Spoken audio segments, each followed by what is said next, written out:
Hello, everybody. Welcome to Boswell's virtual event series. Pull up a chair, get a drink, get your pencil sharpened. We are very honored to welcome Adrienne Raphel, who is the author of Thinking Inside the Box, Adventures with Crosswords and the Puzzling People Who Can't Live Without Them. Adrienne Raphel has written for The New Yorker, The Atlantic, and The New Republic, and her debut poetry collection, What Was It For?, won the Rescue Press Black Box Poetry Prize. She holds an MFA from the Iowa Writers Workshop and a PhD from Harvard. And if you're wondering, it is in English. So, or creative writing or English, she's going to tell me in a second, because I have the memory of a nothing. So welcome, Adrienne. So nice to have you here. Thanks for coming. Thank you so much for having me, Daniel. This is such a pleasure. This is an event that's like a year in the making, because I actually, our rep, Stefan, passed me an advanced copy of her book when he was selling the winter list. So it must have been November or something. And I thought, well, that's, that seems up my alley. And so I read the book and I wrote up a nice rep for it. And I thought, well, that's that, because they ain't ever sending her to Milwaukee. And it was sometime after we figured out how to use Zoom and we're doing all these events. And I'm like, we can ask her. So here you are, from your study. Yeah, from my office study in Princeton, New Jersey. So yeah, and no, I'm just delighted that you love the book, you got it, and I would have been thrilled to come to Milwaukee, honestly. It's a city.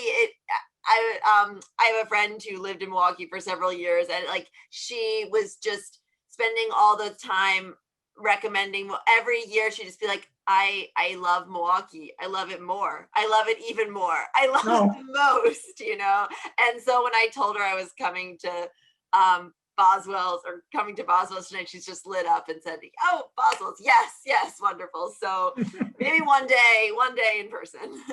Well, it's one of those cities that has good stuff and bad stuff, and you just have to focus focus on the positives. Years ago, I had a sales rep who had been transferred from New York, and she was so miserable the whole time. And I was like, what's wrong? And she's like, your bagels are terrible.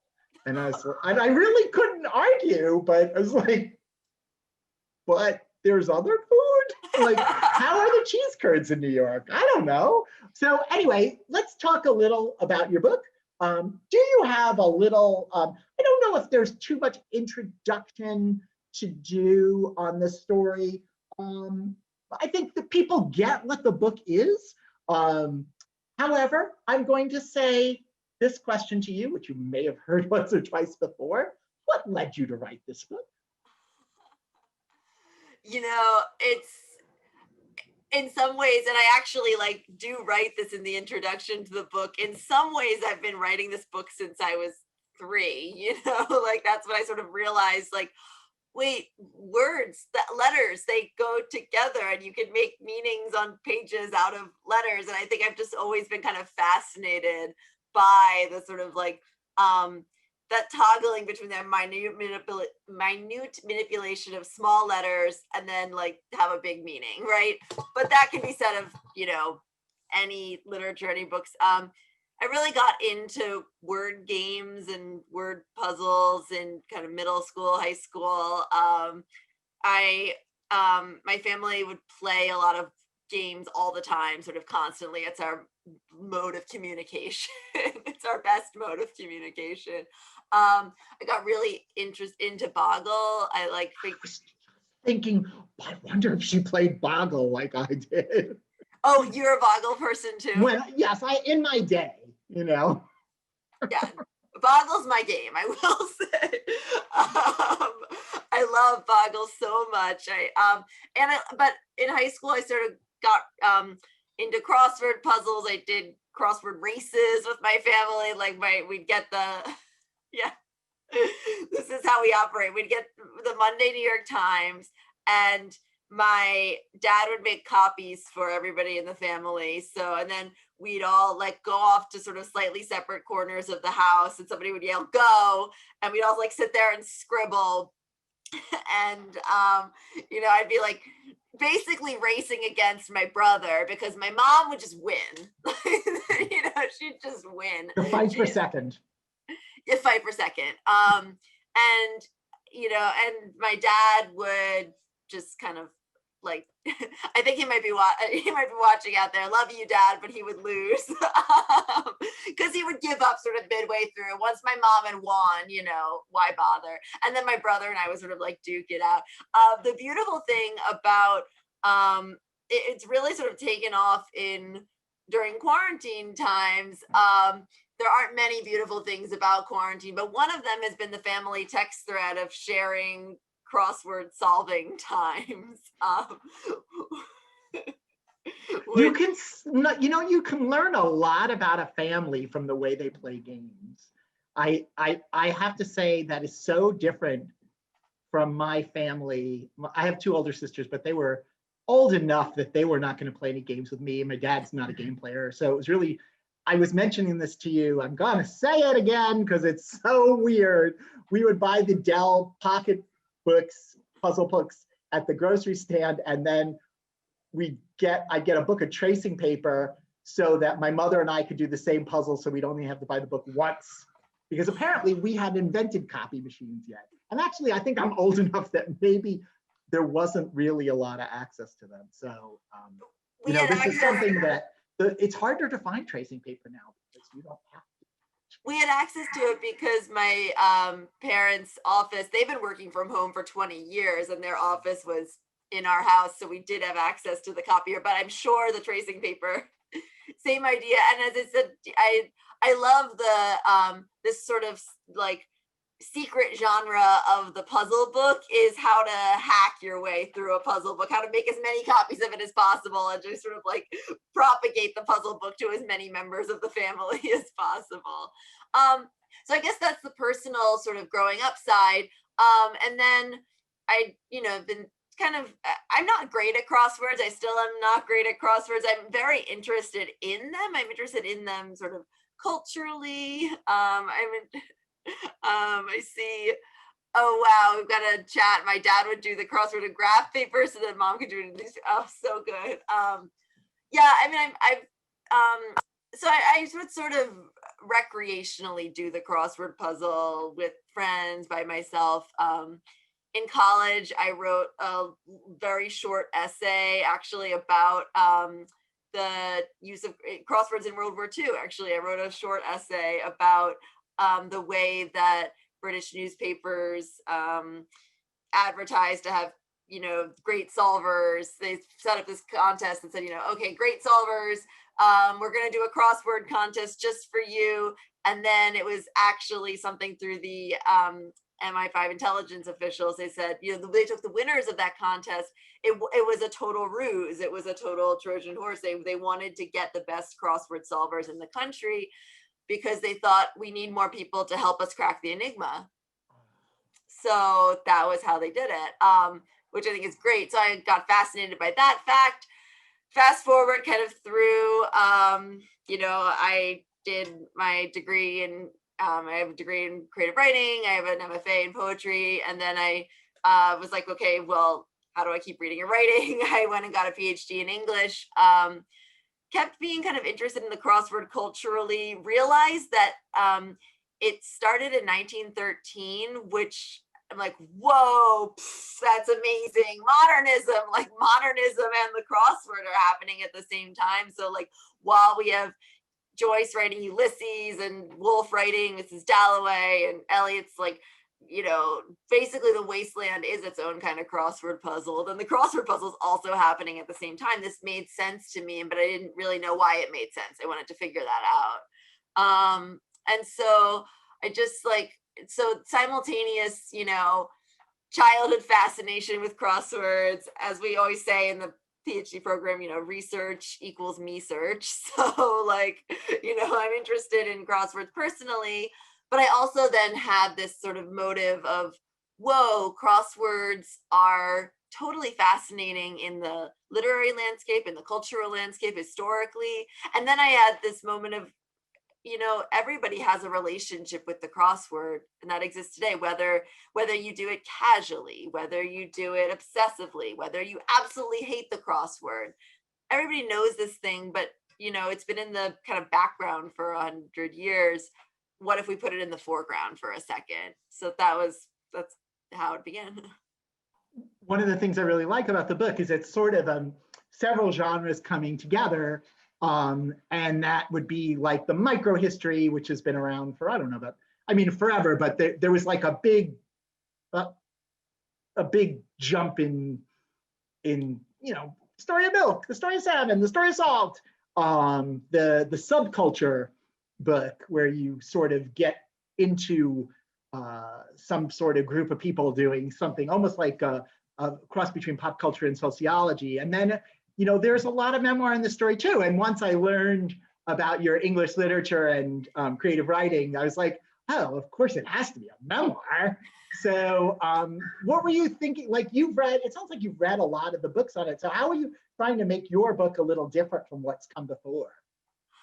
I'm so glad you asked about that, Daniel, because it's also something that, my editor and I talked a lot about it, and I talked a lot about with my advisors, but also just thinking about ultimately what at the end of the day is a book that's going to reflect and refract what a crossword is too. And a crossword itself is this sort of, if I can use the horrible / amazing crossword word oleo, right? It's that like mixture, this like sort of smorgasbord potpourri of genres too, right? A crossword, the beautiful thing about it is it gets to be a little bit of everything in society, right? So it like, to have a book that was, I really admire milk and salmon, and the salt I think is like fascinating. I really admire those books, but that didn't feel quite right for the crossword, the book I wanted to write about the crossword, because the crossword is bringing in so many different kinds of things. I'll just so the crossword's bringing in so many different kinds of things. I wanted to tell its history, but also it makes your brain think about, literature. It makes your brain think about that movie you saw, that advertisement you read, that thing your friend said to you, that thing your uncle said to you 20 years ago, that thing your grandma wrote down, right? So the crossword's bringing in so many genres.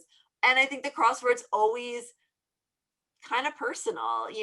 Whenever I talk to people about the crossword, as I was writing it, whenever I'd say, hey, I'm writing a book about crosswords, immediately it was the best window into having people open up about their own lives. So to me, the story of the crossword's history I found so fascinating. The story of how the crossword intersects with many parts of culture is fascinating, but it's also so fascinating that it's so personal immediately. And I was hoping to write a book that reflected all of that. Would you mention, I know people are going to want, I said I don't want to give the whole book away, but we'll give them a little tidbits. You want to talk a little about one or two of the early developers of the crossword? So maybe one person, maybe Margaret, maybe Arthur. Yeah. Margaret. I'll talk about Margaret Farrer because she's amazing. So Margaret Featherbridge, and then she marries Farrer of the publishing company Farrer, Straus and Giroux. But so she is, she started as she gets hired by the New York World, which is the newspaper that published the first crossword in America. She gets hired as a secretary at the New York World. She's like about 19 or 20 years old. She's ambitious. She wants to be a journalist. She's, super brilliant. But she gets put on the desk of fix the crossword or edit the crossword. The crossword had been invented in 1913 by Arthur Wynne, who was working at the New York World. And Arthur Wynne, by 1920, was sort of both overwhelmed and bored of the crossword. He wanted to move on to the next thing. He's like, okay, new secretary, great. I can offload my crossword onto her. She was annoyed because she thought she was just going to be stuck in Puzzles and Games Siberia, never get to have her, prestigious journalism career. But then she realized through a lot of series of events, but also just doing the crossword, she realized, wait, I can make this a lot better. I can make this really fascinating. I can make this really good. And I can make like this puzzle, it is really interesting and I can make it better. And so Margaret Fair took it upon herself to really, she devoted herself to making like a fantastic, to taking a messy kind of slipshod area of the newspaper. She set up a bunch of rules for the puzzle. She set up ideas about symmetry, ideas about the kinds of things that could go into it. And she really, she lifted the form and really kind of made it what it is today. And then she became the first, she edited the, she was one of the editors of the first book collection of crosswords, and she stayed editing that series for decades, and then she became the first editor of the New York Times crossword. It's interesting that because it's you mentioned in the book that it was a pretty male-dominated field for a long time, and yet a woman really created the bones, the structure of what the contemporary crossword is today. You also mentioned that the crossword has been changing. Olio is a good example of that, like the revenge of the pop culture. Like it's from margarine to cookie, basically. Yeah. No, the change in the crossword, I think, is amazing and necessary. The example I talk about a lot in the book is the famous example of Oreo cookies, right? Oreo is a super good crossword word, O-R-E-O, 4-letter words. We like them. They're, necessary for grids. We like vowels. We like the fact that it's this like vowel-rich 4-letter word. Yes. But in the pre-Will Shortz era, so pre-1993, the New York Times crossword was not into brand names in their crosswording, because the New York Times sort of like led the way for whatever other crosswords were happening. Not whatever other crosswords, lots of amazing crosswords, but the New York Times like definitely like set the tone. Hard to get a brand name in your clues. Really hard to clue Oreo without Nabisco cookie. Like, so they, if you look in the dictionary, Oreo is related to a mountain. It's like a combining form for a mountain. So basically it became very symbolic of crossword ease, or the sort of in joke of like, the only way that mountain combining form is an Oreo is if you've done a bunch of crosswords, right? You just like, you wouldn't, there's no reason you would know that otherwise. You probably wouldn't, but then you know it if you're a crossword person. But nowadays, like, so in the 80s and 90s, that really began to shift. Editors started to say, led by Will Shortz at the Times, and lots of other editors were saying, why is the crossword only catering to people who have already done a lot of crosswords? Why can't we open it up? Why can't we open up the kinds of words, the kinds of clues? And I think it's only made the crossword cooler, stronger, better, cleverer, more fun. Would you say that there's been at least some growth in more women, more people of color involved in creation, and as a result, probably solving too? Yeah, that's been great. And it's happening right now. Like, it actually started happening. It started happening while I was writing the book, for sure. And it's really exploded recently. People became aware that, I don't know, like a decade ago or so, they started like really looking at the numbers of crunching the numbers of people who are constructing crosswords for the Times and also crosswords elsewhere, and realizing, wow, number of women constructing, it's like a third of constructors and falling. And the diversity of constructors, it's just very, very white. So like, there's just like something had to change and give. And, a lot of that, Ben Tausig, who's an excellent constructor and editor, sort of wrote about, there's some editorial bias that might be going on, because a lot of crossword editors at the time, like 5-10 years ago, were also like white and male. So a lot of that has really been changing and really deliberately. Like the New Yorker's crossword editor is a woman. There's been a lot of push for Eric Agard, who now edits the USA Today puzzle. He's just one of the top constructors out there. He's been really pushing for diversity in construction, really helping out new constructors who are coming from backgrounds who, you know, might not have been exposed to these, you know, 60s, 70s, 80s puzzles that are all about mountain combining forms. There's constructors who put together something called queer crossword. It's spelled like QROSS. Where this is like, it's really cool. It's just like they've done a couple issues of it. It's fun. They do crosswords as fundraisers for LGBTQ charities. There's the Incubator is this fantastic crossword that publishes crosswords by women. It's the community has just like, they've really taken to, they really like raised a mirror to themselves and said, you know what, we can do better. And they've been doing this for a while now. And I think it's, you know, it's a really supportive, great community. And I'm excited to kind of see, and the crosswords themselves have only been getting better. What would you say, talk a little about technological changes that have happened over the years? Yeah, I think they come in two strands. So one is from the solving perspective, and then one is from the constructing perspective, right?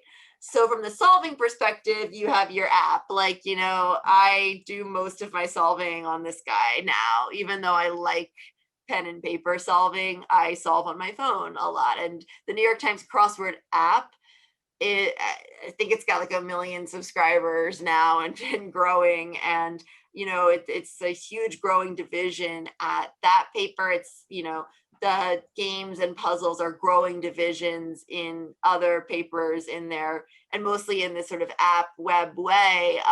You have a separate subscription for it. People like, it has actually translated really well to the app.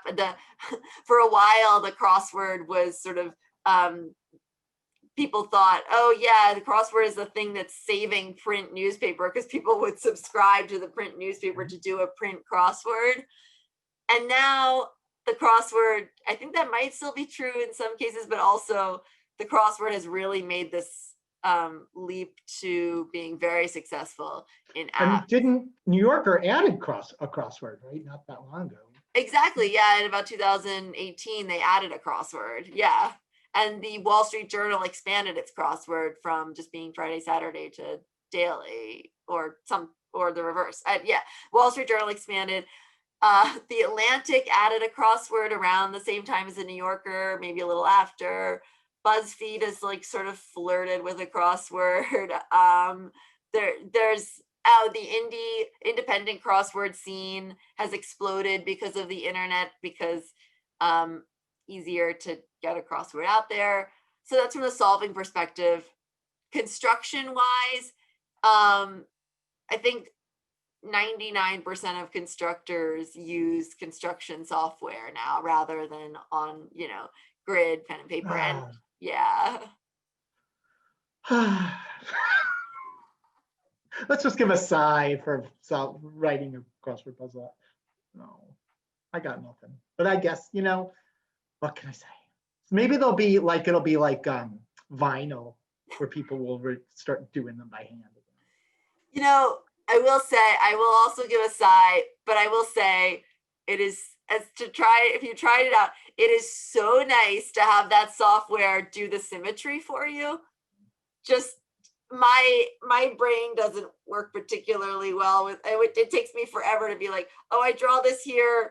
Where does that symmetry go? How does that work? You know, so hats majorly off to people who are great at the graph paper Excel spreadsheet version of it, but it is a relief to, you know, you fill in your black square here and then it automatically fills there, and like, that is really nice, I will say. I'd love for you to talk a little about the culture of America versus Great Britain crosswords. One of the things that was funny to me while I was doing my research was I read, I had read the Times review, but I went and read the Guardian review.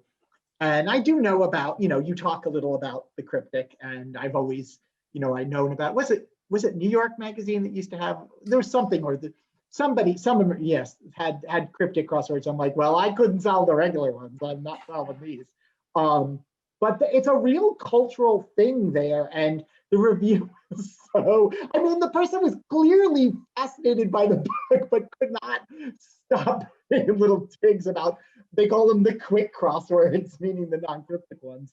What is it like? Why do you think the cultures went in such different directions? And more than that, follow-up question, are there any other countries that have developed, it's obviously going to mostly be in different languages, a different direction culturally through their crosswords? Yeah, so the America, like that sort of America-Britain split happened really early on, right? It happened like right in the so the 20s are really when the crossword like takes off as a fad. And in 1924 is when the first crossword puzzle book gets published, a collection of crosswords. In 1924, you start seeing people in Great Britain really like poo-pooing the crossword. Just whatever. American game. By 1925, they're in love with it. Like it didn't take long. But they already were, the crossword had shifted there already in the very beginning to this cryptic style, which basically a cryptic style crossword, its main differences are that each clue is both a straightforward clue and has like some intense wordplay baked into it, some like inversion or reversal, or I mean, if you want at some point, I can go into an example of a cryptic clue, but suffice to say, it's 2 layers. It's wordplay layer and then definition layer, always. Also, cryptic crosswords aren't as symmetrical. Like quick crosswords have to be symmetrical. Cryptic crosswords don't care quite so much about interlocking. You can have like letters that don't lock with other letters, which is one of the golden rules. That's one of Margaret Farrer's golden rules, that like letters have to interlock in a quick American crossword. Cryptics, they don't care so much about that. But yeah, so that it just became, it's sort of like biologically, it just, the species split, and then in one area, like the cryptic strain became the dominant one, and in one, the quick strain became the dominant one. And you will still find cryptics in America, and you'll find quick crosswords in Britain, but they like it's funny when you like say to someone in Britain the Times crossword, the image that'll pop into their head is the cryptic crossword of the London Times, right? And if you say Times crossword to someone in America, I'm stereotyping, but the image that usually pops into your head is the New York Times quick style crossword, right? So New York Magazine, you're right, like in the they have published cryptics. They published cryptics written by Stephen Sondheim, which like, and yeah, I know, it's amazing. Of course Stephen Sondheim would write the best cryptics. He had a musical based on the cryptic, Yeah. Exactly. They're wild, they're amazing, they're brilliant, they're wildly difficult. I can look at the clues and the answers, and then I'm happy if I can put them together. What about my other question about other languages? Is there any cultural things going on in other languages? Yeah, no, I'm glad you asked about that. Thanks for reminding me. Yeah, so languages, it's kind of hard to do a crossword if your own language doesn't work on an alphabet base. So like there are visual puzzles in Chinese and Japanese character-based languages, but it's just they don't quite work the same way as a crossword does. France and Italy have interesting, robust crossword cultures. French crosswords are, I'm told by people who are very, very, very good at crosswords, that French crosswords are incredibly difficult. Like that's the crossword culture in France, and they're difficult for several reasons. They're difficult because the clues are very tricky wordplay. They're that kind of cryptic-y clue wordplay clever. And also they like refer to super obscure. They're both cryptic and like obscure in the content too. And French crosswords also, there's a lot more interlock, that like a lot more words, like the letters cross over each other. And I think it's because French is a language. It doesn't actually use as many letters as English. Like English sort of uses the whole kit and caboodle of letters, and France you get like French you just use the vowels. You see what I'm saying? Like it's just much. No, I can see that. Yeah. Yeah. And I can see that being sort of like it's a mark of the intelligentsia, sort of. That's I've talked to people who like they just eat the Friday and Saturday, the hardest New York Times puzzles. They just eat them as a Saturday snack. every day in France. Every day is Saturday. Yeah, every day they eat those as a snack, and then they do the Le Monde puzzle, and they're like, "Whoa, that's a tough puzzle." So yes, Italy has some interest, has like a crossword culture. There's some Italian crosswords they're like. I've seen some that are really like beautifully, they get really into like what the grid actually looks like. They're kind of into like visual grid art. So there's a crossword that comes out weekly there where if you like sort of it's like one of those portraits where you step back and then it looks like a celebrity's face in the grid, like that. I'm sure there are lots of others, but there is a popular Italian crossword that's really invested in that kind of like grid art. It's like crossword with magic eye or something. Exactly. Yeah. I was going to ask about, somebody asked about other games, and you mentioned that you're a boggle. Yeah. Do you think you could, I was going to ask you if you'd written, now that you've written something like this, if you were going to write about some other subculture, is there a book? Do you think there's a book in boggle? I would love there to be a book in boggle. That would be, dream research for me, just like, play a lot of boggle. I think the reason that,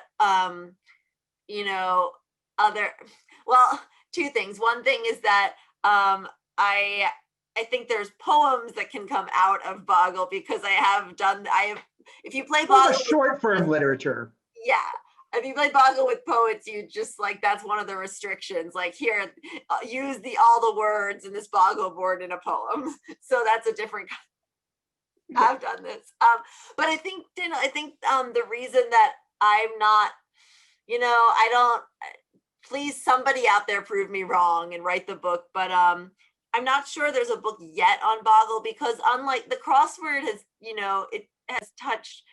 It touches so many different aspects of society, and it's become symbolic of so much. You just you see it in so much history. It's sort of like it's like the butler. It's like one of those side characters that like is sort of hanging around all the time, getting to witness everything, gets to observe. The crossword is so sort of infused in newspaper history. It's become such a character, right? There's more material. Yeah, and I don't think boggle has done that crossover yet. Boggle's a great game, but it's not culturally rich in the way that the crossword. Writing a book about boggle would be the Saturday crossword of book writing. Is that a challenge? Well, I don't know. I'm just saying it'd be very difficult. Though, of course, you look at Word Freak, which was, is really the gold standard for game subculture, and it's ensconced in the culture, but it's certainly not as much as crosswords. But that was just a terrific book, and I know for a number of years publishers definitely tried to we have Jennifer Lisman said, I love Word Freak. Yes, so you can't love it. It was a great book. I've read, I love this stuff. I read, I've read poker books. I was just thinking I've read like 2 Dungeons and Dragons books. I'm like, why? Like aside from the fact that I knew people, because it was in Lake Geneva, so it wasn't that far away. Oh, another Dungeons and Dragons book that I never played. Must read about it. But I find myself, I find myself interested in getting into finding out about something that other people are very, very passionate about, but I'm not necessarily. I don't want to go into the Stanford. I just want to say I love the Stanford tournament. It's sort of the, if people are wondering if you go to the Stanford tournament, you do. There's, you certainly look at Will Shortz, which is great. This is all like a covering thing. So we don't want to give it all away. Do you have anything to say? What's the most unusually interesting thing you can say about Will Shortz? Have you ever been on the NPR show? Have you ever done the Puzzler? Oh yeah, I've listened to that show. I like that show a lot. I think it's really fun. The most unusual thing about Will Shortz, I think, I mean, it's not unusual, but his devotion to table tennis, I think, is such a really kind of lovely characteristic about Will Shortz too. That he's such a, he's really, he's obviously such a champion of the puzzle. He's a champion puzzler. He's a great mentor. He's a great editor. And like that Will Shortz's hobby is playing table tennis. And then he built this like very beautiful, enormous table tennis club in the town where he lives that like benefits the whole town, but also benefits him. I think it's great that like, he needs to write a table tennis memoir. What? He needs to write a table tennis memoir. Yes. He needs to write that book. Yes. We had one of those table tennis clubs here for a little bit. I think it's gone. That was a fad. That was a thing. They were like, I want you to talk a little about, so one thing, we were talking about apps and technology, but one thing that has arisen from this is the ability to spot crossword plagiarism. Yeah. Like, it's crazy. My sisters, there's a lot of teaching and going on in my family. So one of my sisters was talking about how you now funnel every paper through a program to look for plagiarism. So crossword puzzle editors probably have to do that too, right?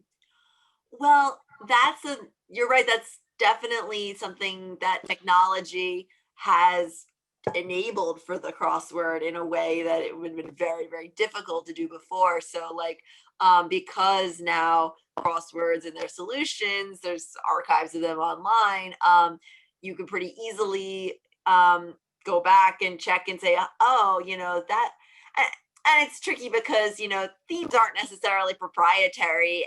And in the, like, before the internet, Eugene Maleska, who was the editor of the New York Times Crossword before Will Shortz, he wrote this book where he talks about like, do not use these tired old themes that have been used before again and again and again. Like there's, don't use the fact that, I don't know, he like listed some Oscar Wilde quote that like fits really well, or don't use, Belgian waffle and French toast and English muffin and continental. Oh, that's in the Sunday, like the thematic Sunday crossword, right? Yeah. So, like old cliched themes that have been reused, that's been a thing for forever, right?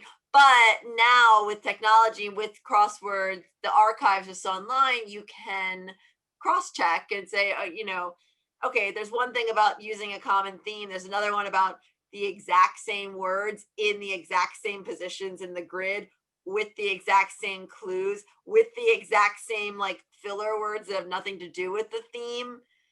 That gets a little more suspicious, right? And it was harder to, it was just, crosswords were sort of more scattered before, but now it's very, very, it's just easier to check that online.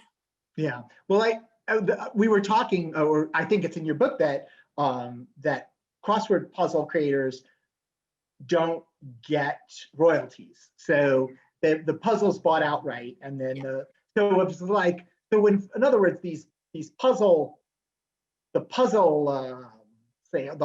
rights holders are basically saying, don't steal, because that's our job to just keep on reusing the same puzzles over and over again. And one after.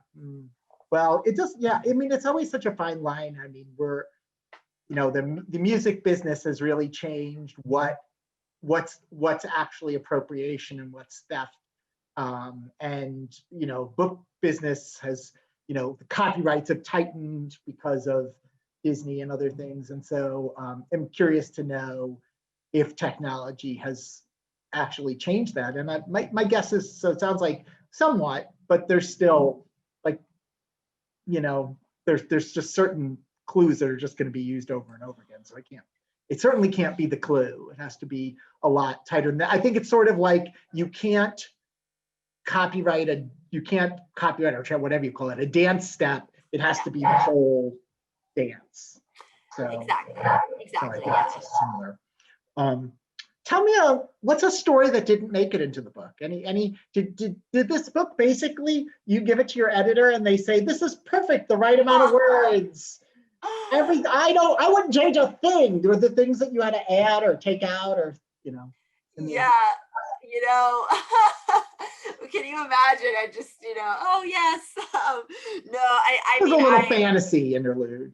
That, yeah, just insert the sort of beautiful like montage of, just like sitting there, and then I pass it to my editor and he says, yay. No, I'm so grateful that didn't happen, because I know that, my editor really did so much work in helping shape this book so much from, this book started as, well, an early version of this book was my dissertation for my PhD.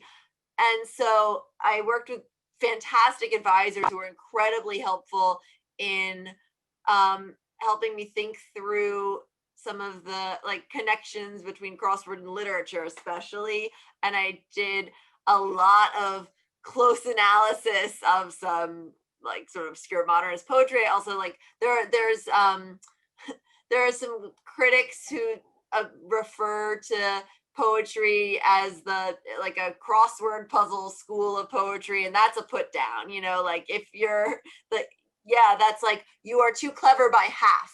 This poem has no emotions. It's all just like completely the poet showing off their mastery or whatever. So like there are these poems that they critique and that I like read through my dissertation is, what does it mean to be a crossword puzzle school of a poem? Is this like in Bake Off, in the Great British Bake Off, when they talk about the style, too much style and yeah. Too much style, not enough, or like not enough, soul. Like just get back to I don't know, like your Cornish roots, like make that, get back to the soul of it, right? So there was a lot of that in my dissertation version, which was fascinating, like I think really helpful research for me to do. But then as my editor and I were shaping this version of the book, we realized that the story, again, back to like the structure of the book too, and the story that wanted to be told was a combination of history and culture and sociology and memoir and a like 50-page close reading of a not very good 1930s poem was something that, yeah, I think your editor made the right choice. Oh, I mean, but perfect for a dissertation. Yes. Perfect for a dissertation. If you were going to write another book, let's say this book explodes and everybody's like, write another. What would be the subject? Have you thought of what kind of subject you would write that would be? I mean, I know not every subject starts with, like your fascination starts when you're 6 years old, but is there something in culture that you think, I'd really like to explore that, or this is a part, what's your table tennis, I should say? Oh gosh. So I think, well, there's two answers to that. One is that, I mean, I'm a poet, so I'm writing poems as well. I'm working on putting together. So like I've got a collection of poetry that I'm working on putting that manuscript together. And I think that, my next nonfiction book, I'm still working this out, but, so, I think I do want to write about either a poet or a particular poem that, something like, closer to your day job, so to speak. I think so. And I think it's funny because like in writing the crossword book, it was really nice to do something that wasn't close to my day job, so I could like, go into either crossword world, or like I didn't have to cross pollinate so much. But I think now, I think that was the right move for this book, and I think now it's time to think about, okay, how can we use some of the stuff that I did here and really like merge it with my day job a bit. I always tell when I have conversation partners, I say, don't beg for questions. There aren't that many. But if you do, you can definitely send a question into the chat if you have one for Adrienne. I will say that Trevor and Shannon Fleck sent me 5. So some of them have been. This is an interesting question. Do you have a favorite crossword puzzle? Like, is there one that stands out from all of it that you're like, I would do this puzzle again once I forgot about it? That's actually an interesting way of thinking about a favorite. I think some things, a couple puzzles stand out as just like, wow, I am in awe that somebody thought of that as a puzzle. So the sort of like, I mean, one of the coolest puzzles ever is the Clinton Bob Dole switching puzzle. So like the center of the puzzle, if you can picture it, is 7 letters long, and the clue is like headline of tomorrow's paper, blank elected. And it was like election day, I guess of 96, when it was Clinton versus Dole.